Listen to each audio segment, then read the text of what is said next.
Shalom saudara-saudara, kita bersyukur untuk anugerah Tuhan di dalam pemeliharaan dan penyertaan Tuhan kepada kita sampai saat ini. Tuhan kita itu baik, amat baik dan sangat baik. Oleh sebab itu saudara, mari kita mengikuti ibadah di dalam doa hari ini. Mari kita mempersiapkan hati kita untuk memuji Tuhan. Kita juga mau mendengarkan firman Tuhan, dan biarlah sungguh-sungguh hati kita tertuju kepada Tuhan. Oleh sebab itu, mari kita mengambil saat teduh sejenak. Mari kita mengambil saat teduh.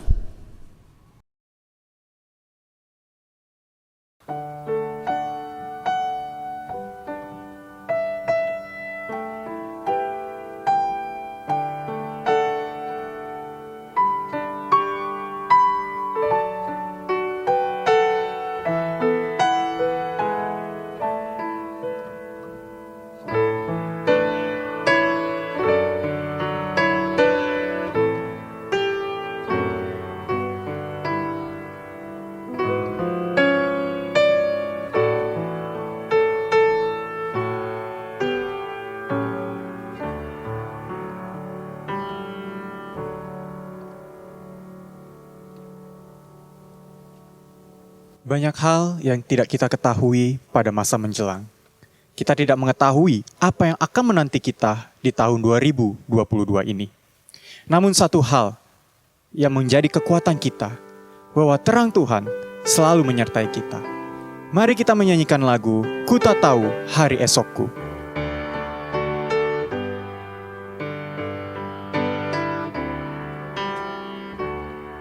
Aku tahu kan hari esok, namun langkahku tegap. Bukan surya ku harapkan, karena surya kan lenyap. Oh tiada ku gelisah akan masa menjelang. Ku berjalan serta Yesus, maka hatiku tenang. Banyak hal tak ku pahami dalam masa menjelang, tapi terang bagiku ini tangan Tuhan yang pegang. Makin terang perjalanan, makin tinggi aku naik. Teranglah perjalanan, makin tinggi aku naik, dan bebanku makin ringan, makin nampaklah yang baik. Di sanalah terang abadi, tiada tangis dan keluh. Di negeri seberang pelangi, kita kelak akan bertemu. Banyak hal tak ku pahami dalam masa menjelang, tapi terang bagiku ini tangan Tuhan yang pegang.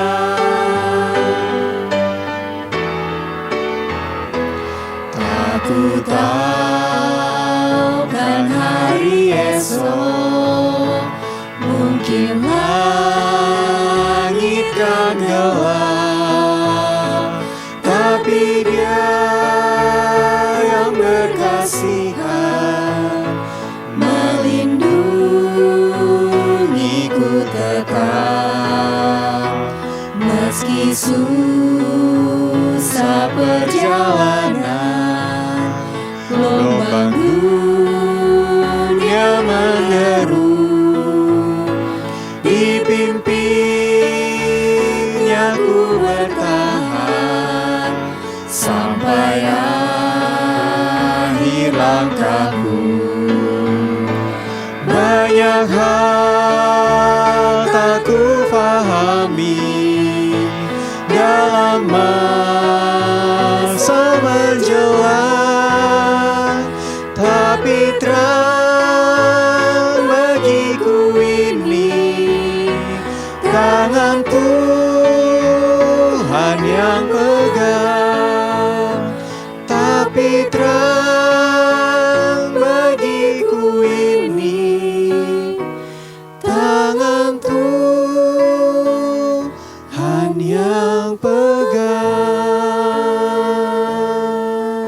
Mari kita berdoa.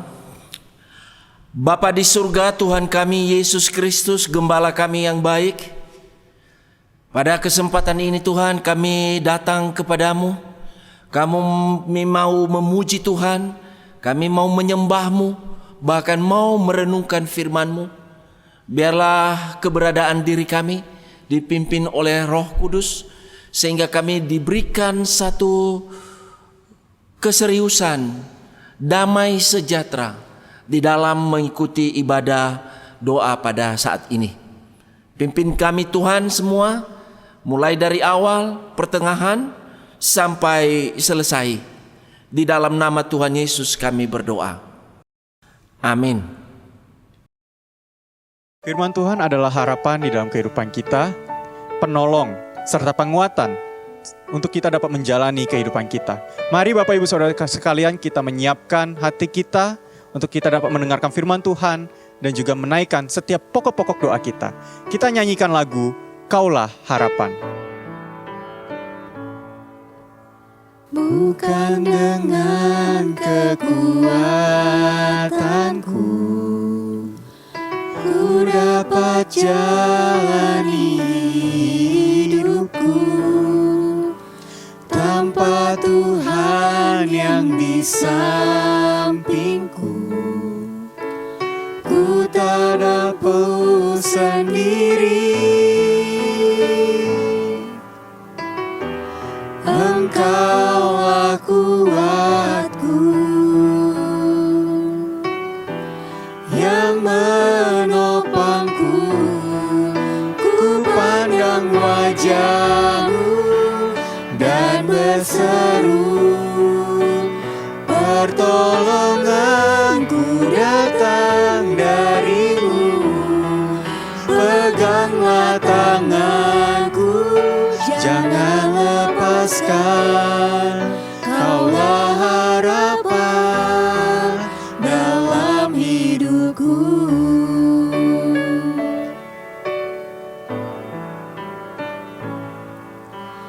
Bukan dengan kekuatanku ku dapat jalani hidupku, tanpa Tuhan yang di sampingku ku tak mampu sendiri. Engkaulah kuatku yang menolongku, ku pandang wajah-Mu dan berseru, pertolonganku datang dari-Mu. Peganglah tanganku, jangan lepaskan. Kaulah harapan dalam hidupku.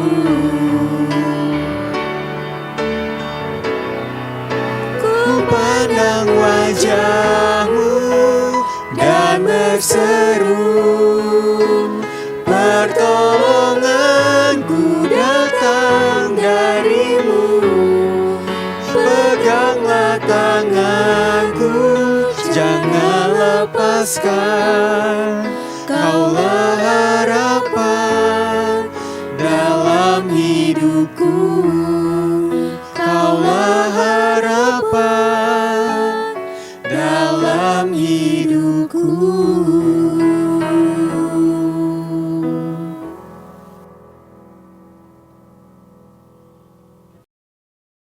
Jemaat yang dikasihi oleh Tuhan, tema kita hari ini yaitu orang Kristen yang membagi pengalaman.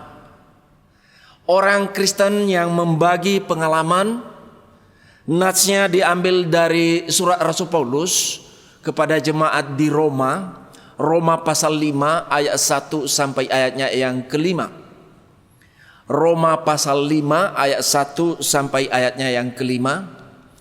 Saya membacakannya kepada kita semua. Demikianlah firman Tuhan. Sebab itu kita yang dibenarkan karena iman, kita hidup dalam damai sejahtera dengan Allah oleh karena Tuhan kita Yesus Kristus. Oleh karena Dia kita juga beroleh jalan masuk oleh iman kepada kasih karunia ini. Di dalam kasih karunia ini kita berdiri dan kita bermegah dalam pengharapan akan kemuliaan Allah. Dan bukan hanya itu saja, kita malah bermegah juga dalam kesengsaraan kita. Karena kita tahu bahwa kesengsaraan itu menimbulkan ketekunan. Dan ketekunan itu menimbulkan tahan uji. Dan tahan uji itu menimbulkan pengharapan. Dan pengharapan tidak mengecewakan. Karena kasih Allah telah dicurahkan di dalam hati kita oleh Roh Kudus yang telah dikaruniakan kepada kita. Jemaat yang dikasihi oleh Tuhan, suatu hari ada seorang anak muda yang datang berkunjung ke rumah pendetanya. Dia datang berkunjung dengan tujuan minta untuk didoakan. Pak Pendeta, tolonglah saya ini didoakan, Pak. Tolong doakan saya, Pak, supaya jadi orang yang lebih tangguh, lebih kuat, lebih tegar, lebih sabar, dan lebih dewasa secara rohani dalam menghadapi kehidupan. Tolong, Pak. Singkat cerita, saudara, maka Pak Pendeta pun mengajak anak muda ini berdoa. Isi doanya kira-kira begini, saudara. Tuhan, kirimkanlah penderitaan kepada anak kami ini di pagi hari. Kirimkanlah penderitaan kepadanya setiap siang. Bahkan kirimkan juga pada malam hari. Saudara-saudara, sampai di situ anak muda ini tadi segera memotong doa Pak Pendeta. Bapak, yang benar saja Pak. Orang saya ini minta supaya jadi orang yang lebih tangguh, lebih kuat, lebih tegar, lebih sabar, lebih dewasa secara rohani dalam menghadapi kehidupan. Begitu Pak permintaan saya. Tapi kenapa Bapak mendoain saya supaya saya menderita? Bagaimana ini Pak? Pendetanya itu pun menjawab, nah itu dia masalahnya anak muda. Justru melalui penderitaanlah Tuhan akan memberikan kepadamu apa yang engkau minta. Saudara-saudara, mungkinkah kalau kita ada di dalam posisi anak pemuda itu, kita sama enggak ya dengan dia di dalam mendengar penjelasan pendeta itu? Sebetulnya saudara, memang apa susahnya sih bagi Tuhan untuk menjawab pergumulan setiap manusia itu? Gak perlu ada embel-embel mesti harus lewat penderitaan, ya mesti lewat kesengsaraan. Ya, kan begitu ya. Tapi satu hal yang harus kita ingat, saudara, biasanya kadang-kadang kita terlupakan bahwa yang namanya penderitaan sejak kita ada di dalam dunia ini sampai nanti di usia ujung kematian kita, yang namanya penderitaan itu, saudara, benar-benar gak bisa kita hindarin. Saudaraku yang dikasihi oleh Tuhan, kira-kira apa yang memenuhi benak seseorang yang ingin mengetahui ramalan jalan hidupnya, keberuntungan dan keberhasilan yang akan dia nikmati di masa depan? Apakah nasibnya akan menjadi baik, atau justru yang dia dengar adalah malapetaka dan kesusahan yang akan datang menghadang ke depannya? Saya pernah mendengar satu cuplikan bagaimana seseorang datang ke orang pintar untuk membacakan garis hidupnya, saudara-saudara. Apa yang terjadi, saudara? Lalu orang pintar itu mengatakan sepanjang hidupnya orang ini akan terus menghadapi kesulitan dan malapetaka. Karena apa? Karena ada roh kutuk dari nenek moyang yang membayangi dia di dalam kehidupannya. Bahkan sampai kepada keturunannya. Bahkan demikian anak cucunya akan menanggung kutukan ini. Nanti terbukti di dalam usahanya bangkrut, anak-anaknya atau cucunya ada yang lahir cacat. Saudara-saudara, bayangkan bagaimana perasaan orang ini ketika dia pulang rumah menyadari tidak ada harapan bagi dia untuk lepas daripada kutukan itu seumur hidupnya. Betapa sedih dan kasihan orang-orang yang seperti begitu. Saudara, yang menjadi perenungan kita di dalam memperbaiki, merestorasi hubungan yang sudah pernah rusak, betapa tidak gampangnya, tidak mudah bukan untuk memulihkan itu. Contohnya saudara, orang-orang yang terus berbuat salah kepada saudara atau kepada saya. Dia tidak pernah mengakui kesalahannya. Ketemu orang ini, bagaimana kira-kira sikap kita kepada orang-orang yang pernah merugikan kita, memfitnah kita, melukai hati kita? Kira-kira bagaimana sikap saudara? Atau sebaliknya saudara, ya. Sekarang dibalik, bagaimana jika sebaliknya terjadi kepada saya telah berbuat dosa kepada seseorang atau kepada bos saya. Saya telah melukai hati bos saya. Saya telah memfitnah bos saya. Kira-kira bagaimana sikap bos saya terhadap saya? Ketika misalnya suatu waktu di dalam pertemuan, saya hadir di dalam pertemuan itu dan bos saya ada di situ. Saya tahu bahwa ada bos saya dan saya tahu bos saya melihat saya. Apa yang terjadi di dalam diri saya? Pasti saya rasa takut, rasa malu bercampur aduk, kepingin lari rasanya, bukan? Tidak berani melihat muka bos saya itu. Tidak sanggup saya mencoba pura-pura baik, tidak mungkin. Karena bos saya ada di situ.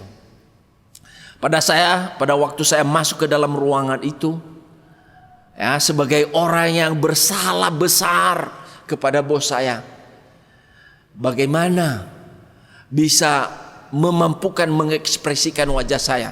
Jelas tidak mungkin. Ya, pingin lari di hadapan bos saya itu. Ya, saya tidak bisa menghampiri bos saya itu. Tetapi saudara-saudara, apa yang terjadi? Di luar dugaan saya, tiba-tiba bos saya itu menghampiri saya dan berkata, "Hari ini aku membebaskan segala hutangmu. Apa yang engkau lakukan kepadaku, memfitnah aku, membenci aku, menceritakan yang tidak benar kepada aku, engkau tidak merasa bersalah lagi. Saya sudah hapus semua itu. Saya sudah ampuni kamu. Saya sudah bebaskan kamu." Saya dapat bayangkan ketika bos saya itu melakukan itu kepada saya. Kira-kira apa yang saya katakan? Kira-kira hati saya seperti apa, saudara? Pasti ucapan terima kasih yang tak terhingga. Pasti di dalam diri saya ada sukacita. Pasti di dalam diri saya ada damai segalanya. Bahkan beban yang terbayangkan sebelumnya sudah diangkat dengan pengampunan, dengan pelunasan utang-utang saya kepada bos saya. Saudaraku yang dikasihi oleh Tuhan, itulah yang Allah telah lakukan bagi saudara dan saya. Kepada orang yang datang memohon pengampunan kepadanya, dia juga berkata, "Hari ini aku mengampuni segala dosa dan kesalahanmu. Segala pelanggaranmu telah aku hapus." Ya. Sebagaimana di dalam firman Tuhan, di dalam pemazmur berkata, Tuhan adalah penyayang dan pengasih. Ya, di dalam Mazmur 103 ayat 8 sampai ayat 12, sungguh firman Tuhan indah sekali bagaimana Tuhan itu melawat kita orang berdosa. Tuhan adalah penyayang dan pengasih. Tidak selalu ia menuntut dan tidak selamanya ia mendendam. Tidak dilakukannya kepada kita pelanggaran setimpal dengan dosa kita, dan tidak dibalasnya kepada kita setimpal dengan kesalahan kita. Tetapi setinggi langit di atas bumi, demikian besarnya kasih setianya. Sejauh timur dari barat, demikian dijauhkannya daripada kita pelanggaran kita. Saudaraku yang dikasihi oleh Tuhan, betapa hal itu sepatutnya membawa damai sejahtera dan sukacita untuk memenuhi hidup kita. Semua hutang-hutang dosa kita, pelanggaran dan kesalahan kita tidak pernah diperhitungkan lagi. Itulah sebabnya di dalam Roma yang baru kita baca tadi, Roma 5 ayat 1 berkata, kita yang telah dibenarkan di dalam Yesus Kristus, kita hidup di dalam damai sejahtera dengan Allah. Saudara-saudaraku yang dikasihi oleh Tuhan, kata damai sejahtera adalah menunjukkan hubungan kita dengan Allah indah luar biasa. Sekali lagi pemazmur mengatakan di dalam Mazmur 32 ayat 1, berbahagialah orang yang diampuni pelanggarannya, yang dosanya ditutupi. Itulah artinya damai sejahtera. Saudara-saudaraku yang dikasihi oleh Tuhan, kesalahan yang lalu, kegagalan kita di masa lampau, keputusan yang tidak bijaksana yang pernah kita lakukan di masa lampau, atau tindakan-tindakan yang salah yang kita ambil, tindakan yang gegabah yang kita lakukan di hari-hari yang lalu, kita tahu, ya, semua itu menghasilkan konsekuensi yang harus kita tanggung akibatnya. Tetapi pada hari ini saya katakan, ketika kita datang mengaku di hadapan Tuhan, kita menjadi orang yang baru, dan akan ada damai sejahtera Allah yang memenuhi hati kita. Puji Tuhan. Di dalam Kristus kita adalah ciptaan baru.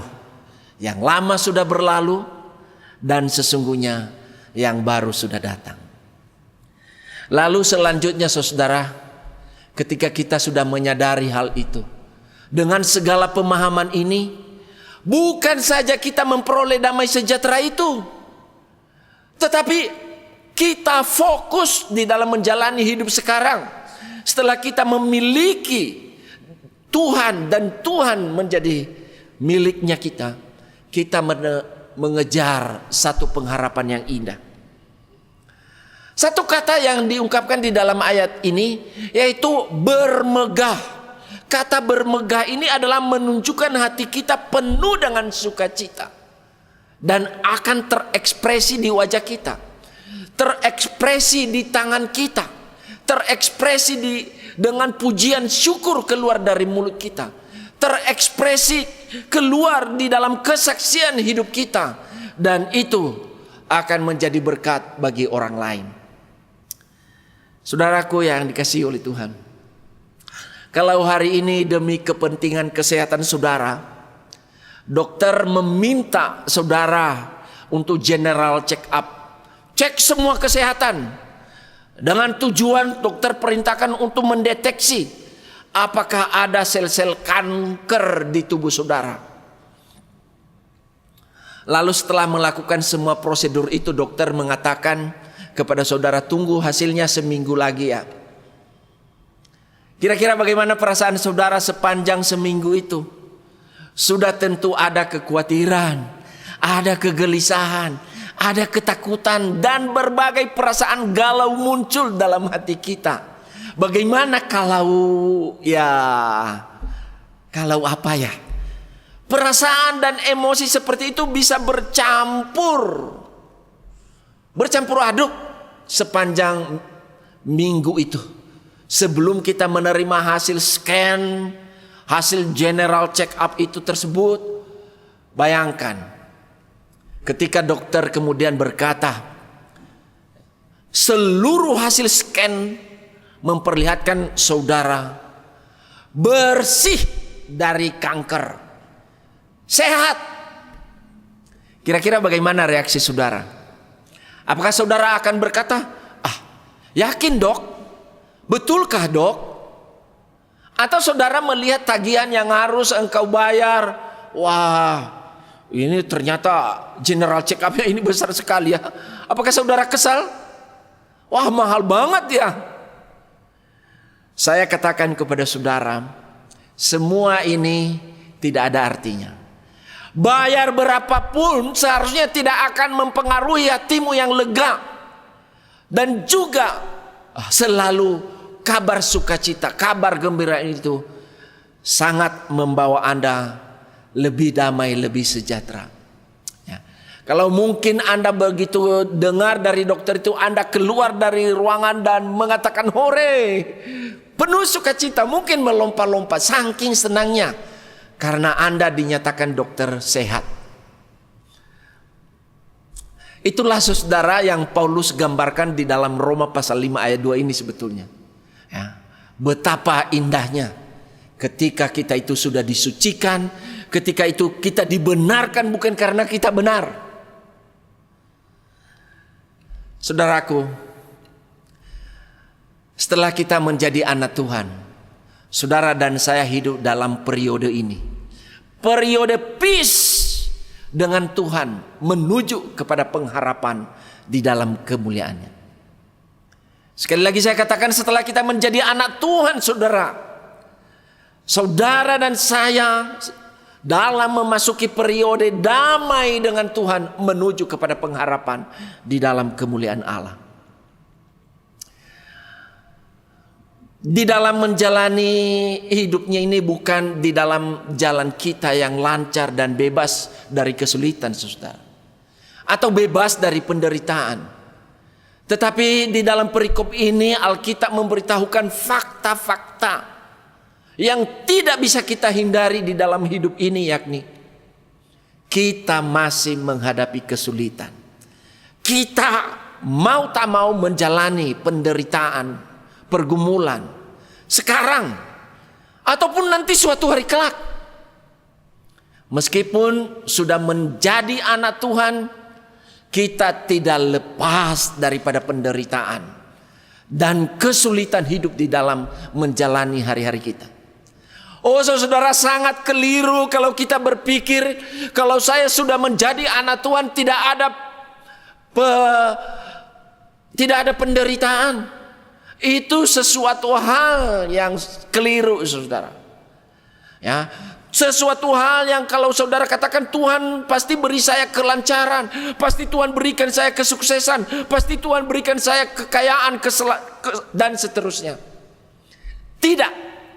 Bukan konsep Alkitab yang diberikan seperti begitu. Tuhan tidak berjanji seperti begitu, saudara-saudara.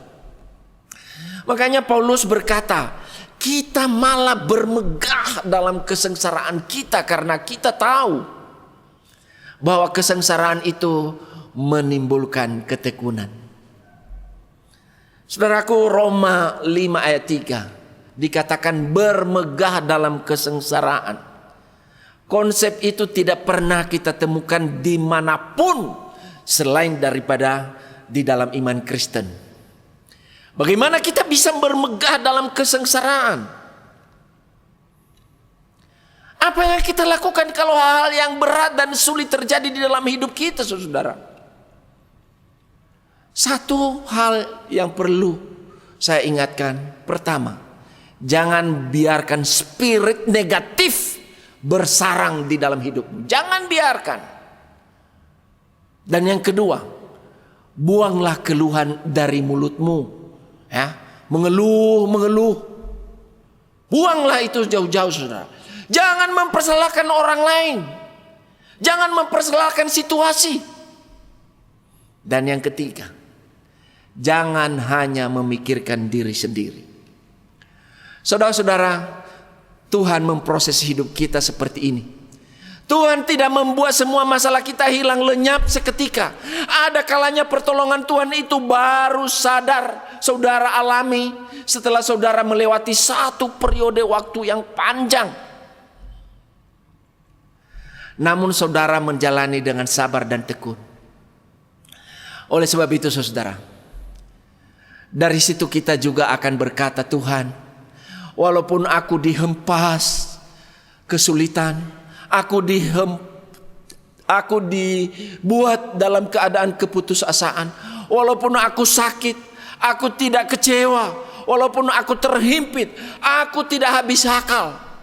Semua itu memperlihatkan satu keindahan kekuatan itu bukan datang dari diriku, tapi kekuatan itu datang darimu ya Tuhan.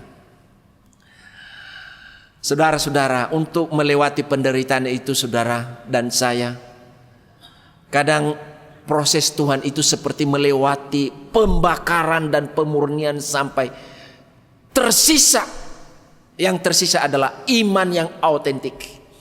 Banyak titik kehidupan orang yang memang sampai pada titik paling dalam itu. Abraham pernah sampai kepada titik tidak ada kemungkinan untuk bisa punya anak, tetapi akhirnya punya anak. Yusuf pernah sampai kepada titik masuk ke dalam penjara Firaun dan tidak ada kemungkinan bisa keluar dari situ, tetapi ternyata keluar, saudara. Musa pernah sampai kepada titik dari seorang pangeran Mesir menjadi seorang yang tersendiri di padang gurun, dan akhirnya dia menggembalakan kambing domba mertuanya. Tetapi semua justru terjadi sebaliknya, menjadi seorang yang dipakai oleh Tuhan luar biasa. Mereka sudah masuk ke dalam proses pemurnian Allah yang paling akhir, sehingga mereka keluar dari pembakaran itu dan mereka sudah murni. Tidak pernah pengujian dari Tuhan itu bertujuan untuk menghancurkan hidup kita. Tidak. Setiap ujian dari Tuhan selalu untuk memurnikan hidup saudara dan saya. Terakhir di dalam Roma pasal 5 ayat 5. Dan pengharapan tidak mengecewakan, karena kasih Allah telah dicurahkan di dalam hati kita oleh Roh Kudus yang telah dikaruniakan kepada kita. Ini saudara bicara sesuatu yang melampaui akal dan pikiran kita, rasio kita. Di mana di tengah situasi yang saudara hadapi, yang seolah-olah tidak memungkinkan, tapi saudara tetap tenang dan damai. Tetapi dari mana datangnya itu? Ya, itu tadi firman Tuhan katakan, kasih Allah ditumpahkan oleh Roh Kudus di dalam hati kita. Dari situ kita tahu pengharapan, dan saudara dan saya di dalam Tuhan tidak pernah mengecewakan kita.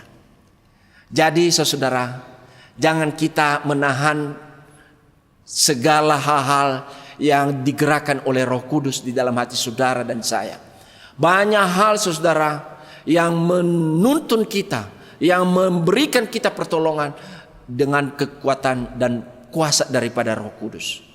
Itulah saudara yang ada di dalam diri kita. Karya daripada pekerjaan Roh Kudus itulah yang menghidupkan kita, yang memampukan kita, yang menolong kita. Kiranya firman Tuhan ini boleh memberikan dorongan dan kekuatan, sekalipun saat ini saudara mungkin berada dalam jurang yang paling dalam di dalam hidupmu dan belum melihat tangan kuat kuasa Tuhan yang menopang Anda. Tapi jangan putus asa dan jangan kehilangan pengharapan itu. Ketika orang lain melihat harapanmu kepada Tuhan, mereka juga mungkin tidak bisa mengerti akan hal itu, tetapi saudara merasakannya. Kenapa? Karena ada kuasa Roh Kudus di dalam hidupmu yang membuat saudara dan saya tidak pernah kecewa, yang membuat saudara senantiasa tahan dan sabar dalam menghadapi segala kondisi yang ada sampai saat ini. Kiranya Allah dipermuliakan dalam hidup saudara dan saya. Tuhan memberkati firman-Nya. Amin. Mari kita berdoa. Bapa di surga, berkatilah firman-Mu Tuhan. Sungguh Engkau dahsyat. Banyak hal yang tidak terpikirkan oleh akal dan pikiran kami. Kuat kuasa pertolongan Tuhan kepada kami. Kadang kami dihempas, tersesat, bahkan dengan berbagai kesulitan hidup ini membuat kami seolah tak berdaya. Tetapi dengan kami bersandar, mengikut sertakan Tuhan, dan percaya bahwa ada kuat kuasa Roh Kudus yang menolong kami, maka kami bisa melalui itu semua. Terima kasih Tuhan, berkatilah firman-Mu, berkati seluruh jemaat-Mu. Yang sedang menghadapi persoalan saat ini, Engkau lawat, Engkau teguhkan, beri kekuatan, beri kesabaran untuk mampu keluar di tengah-tengah kesulitan hidup itu, dan mereka akan keluar sebagai pemenang. Terpujilah Engkau Tuhan. Di dalam nama Tuhan Yesus kami bersyukur dan berdoa. Amin. Jemaat yang dikasihi oleh Tuhan, mari kita berdoa untuk beberapa pokok doa saat ini. Pertama-tama kita bersyukur ya untuk ibadah perjamuan kudus hari Minggu kemarin boleh berjalan dengan baik, dan firman Tuhan yang ditaburkan juga biarlah betul-betul menjadi satu peringatan bagi kita. Peristiwa yang terjadi 2000 tahun yang lalu tetap kita ingat, tetap segar di dalam iman kita, bahwa itulah yang dilakukan oleh Tuhan Yesus kepada kita. Saudara, mari kita berdoa untuk kesempatan mengikuti perjamuan kudus. Bapa di surga, kami bersyukur pada hari Minggu barusan ini kami boleh mengikuti perjamuan kudus. Kami diingatkan akan kasih Tuhan yang luar biasa. Sekalipun itu berlangsung cukup lama, berabad-abad, bahkan ribuan tahun yang lalu, tetapi tetap segar di dalam iman dan pengharapan kami, bahwa apa yang telah Engkau lakukan itu adalah untuk kami orang berdosa. Untuk kami yang berdosa ini Tuhan. Maka peringatan itu sungguh-sungguh kami hadirkan di dalam iman kami, bahwa kami yang seharusnya menderita, disalib, bahkan yang harus mati akibat dosa kami, tetapi itulah yang Tuhan lakukan kepada kami. Terima kasih Tuhan, membuat kami setelah mengikuti perjamuan kudus itu ada satu kekuatan, ada satu kesegaran, ada satu semangat yang baru bagi kami. Terima kasih Tuhan. Terpujilah Engkau. Di dalam nama Tuhan Yesus kami berdoa. Amin. Yang kedua, saudara, kita juga berdoa ya bagi jemaat, bagi saudara, keluarga kita ya. Kiranya di dalam tekad kita menjalani tahun 2022 ini lebih baik lagi, lebih semangat lagi, lebih kuat lagi imannya, lebih tekun, karena kita yakin bersama Tuhan Yesus kita pasti bisa lalui. Mari kita berdoa, saudara. Ya Tuhan, kami juga berdoa untuk keluarga kami, saudara kami, sahabat kami di dalam menjalani tahun 2022 ini. Beri kami semangat, beri kami tekad, berikan kami pertumbuhan di dalam hidup di dalam Tuhan. Kebersandaran kami, pengharapan kami tidak sirna ketika kami menghadapi kesulitan, tantangan hidup seberat apapun. Ingatkanlah kami Tuhan bahwa kami itu tidak berjalan sendiri. Kami ada dan Tuhan ada selalu menyertai kami. Karena itu adalah janji-Mu kepada kami. Kalau Engkau sudah berjanji kepada murid-murid-Mu, maka kami pun mendapat bagian janji itu Tuhan. Ketika kami mengalami tantangan, kami yakin bahwa kami tidak sendiri. Sehingga hidup kami, perjuangan kami jauh lebih baik daripada tahun-tahun sebelumnya. Jauh lebih bermakna daripada hari-hari sebelumnya. Itulah Tuhan kerinduan kami. Sekalipun kami tidak tahu di tahun 2022 ini apapun terjadi, tapi tangan Tuhan selalu memegang kami. Bahkan ketika kami tidak bisa berjalan, ketika kami tidak bisa bergerak, maka tangan Tuhan pun menggendong kami, memeluk kami, menjaga, menaungi keluar masuknya kami. Terima kasih Tuhan, berkatilah firman-Mu, berkatilah doa-doa kami ini. Di dalam nama Tuhan Yesus kami berdoa. Yang berikut saudara, kita juga berdoa untuk bangsa dan negara kita. Ya. Kita bersyukur untuk program pemerintah di dalam memerangi COVID ini. Vaksin terus digalakkan. Sekalipun COVID Omikron yang terus disuarakan itu sudah mulai masuk ke beberapa provinsi di Indonesia ini. Kita bersyukur pemerintah cukup sigap menghadapinya. Mari kita bantu pemerintah. Kita ikuti segala petunjuk yang diberikan oleh pemerintah sehingga kita betul-betul terselamat ya dari COVID itu, bahkan juga dari program-program yang membawa kesejahteraan bagi rakyat Indonesia. Mari kita berdoa. Bapa di surga, terima kasih, bersyukur untuk pemimpin bangsa dan negara kami cukup peka melihat kondisi bangsa kami yang sedang dilanda oleh COVID yang sudah menjadi pandemi, di mana bukan hanya di negara kami tapi sudah mendunia.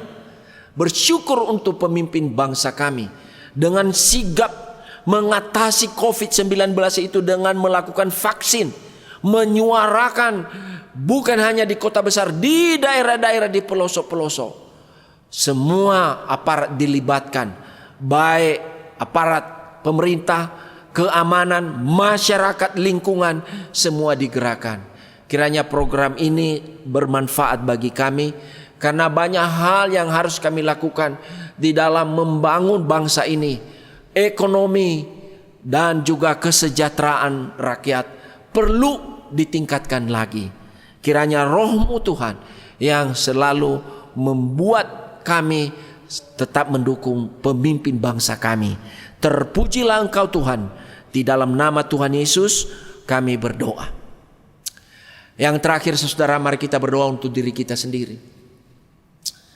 Kita lemah, ya, sekuat-kuatnya manusia pasti ada keterbatasannya. Maka kita butuh pertolongan Tuhan, butuh support Tuhan, butuh hikmat daripada Tuhan. Oleh sebab itu, mari kita berdoa. Doakanlah dirimu sendiri. Apa yang engkau harapkan, apa yang Tuhan ingin engkau lakukan, biarlah visi misinya Tuhan itu nyata di dalam hidup saudara. Berdoalah. Ini adalah satu kesempatan saya berikan kepada saudara dimanapun saudara berada. Berdoalah, minta hikmat Tuhan, minta pertolongan Tuhan. Ya Tuhan, setiap pribadi saat ini berdoa untuk mohon apa yang menjadi pergumulan, apa yang menjadi kesulitan, apa yang menjadi cita-cita harapan setiap pribadi kami Tuhan. Kami datang kepadamu, kami tidak malu membawa pergumulan kami Tuhan, membawa beban hidup kami. Karena kami percaya hanya Engkau satu-satunya yang membuka jalan bagi kami. Hanya Engkau satu-satunya yang memberikan hikmat yang luar biasa. Kadang-kadang kami tidak terpikirkan, tapi Tuhan jauh lebih memikirkan apa yang kami butuhkan.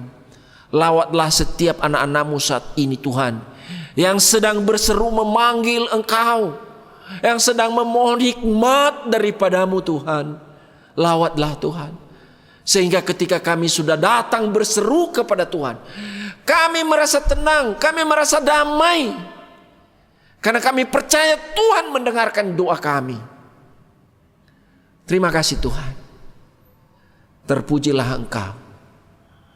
Kami bersyukur, berdoa di dalam nama Tuhan Yesus Kristus. Amin.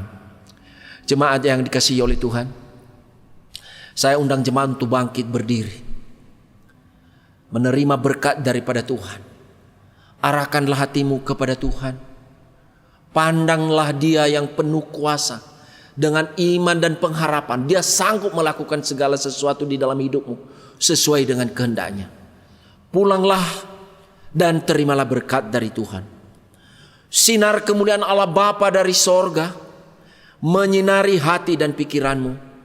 Anugerah yang sempurna di dalam Tuhan Yesus Kristus memberikan engkau damai sejahtera itu. Damai yang diberikan oleh Tuhan Yesus bukan damai yang diberikan oleh dunia ini. Damai yang kekal, damai yang menyejukkan. Dan pertolongan di dalam Allah Roh Kudus yang selalu menguatkan, menghibur, bahkan berjanji menyertai dari hari ke hari, dari waktu ke waktu, bahkan sampai Tuhan Yesus datang kedua kali. Bersama-sama kita katakan, amin. Jemaat dipersilakan duduk dan ambillah doa teduh sejenak. Amin. Tuhan memberkati.